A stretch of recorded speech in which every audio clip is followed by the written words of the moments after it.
ഈശോ മിശിഹായ്ക്ക് സ്തുതിയായിരിക്കട്ടെ. ജീവിതത്തിൽ എത്ര പ്രാർത്ഥിച്ചിട്ടും എത്ര പരിശ്രമിച്ചിട്ടും വിചാരിച്ചതൊന്നും നേടാനാവാതെ വളരെ ദുഃഖത്തിലാണോ നിങ്ങളുള്ളത് എങ്കിൽ ഈ ഒരു ചെറിയ പ്രാർത്ഥന കൂടെ ഒന്ന് പരീക്ഷിച്ച് നോക്കണേ.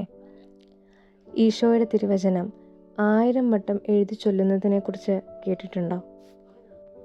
എന്നും വചനം വായിക്കുകയും പ്രാർത്ഥിക്കുകയും ചെയ്യുന്നത് ഉത്തമമാണ്. അതോടൊപ്പം തന്നെ വചനം എഴുതി പ്രാർത്ഥിക്കുമ്പോൾ നമ്മൾ ഈശോയിലേക്ക് ഒന്നുകൂടെ ചേർന്ന് നിൽക്കുകയാണ് ചെയ്യുന്നത്. ഞാൻ എഴുതി പ്രാർത്ഥിക്കുന്നൊരു വചനമാണ് ഇത്. നിന്റെ ദൈവമായ കർത്താവ്, വിജയം നൽകുന്ന യോദ്ധാവ് നിന്റെ മധ്യമുണ്ട്. പ്രതിസന്ധികളുണ്ടോ?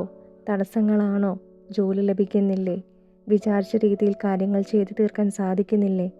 അത്തരത്തിലുള്ളൊരു നിരാശയുടെ വക്കിലൂടെയാണ് നിങ്ങൾ പോകുന്നതെങ്കിൽ ഉറപ്പായും ഇത് എഴുതി പ്രാർത്ഥിക്കുക.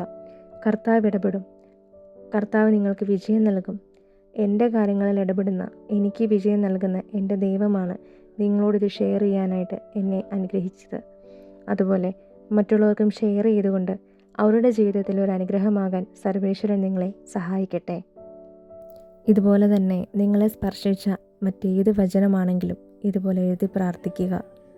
എഴുതുന്നതിനോടൊപ്പം തന്നെ ഈശോയോട് കൂടുതൽ ചേർന്ന് നിൽക്കുക. പ്രത്യാശ കൈവിടരുത്, നിരാശരാകരുത്. ഉറപ്പായും ദൈവസഹായം നമുക്ക് ലഭിക്കും. അത്യുന്നതനായ സർവേശ്വരൻ നമുക്ക് നല്ലൊരു ഭാവി വിഭാവനം ചെയ്തിട്ടുണ്ട്. പ്രത്യാശയോടെ മുന്നോട്ട് പോവുക. നിശ്ചയമായും വിജയം കാണും.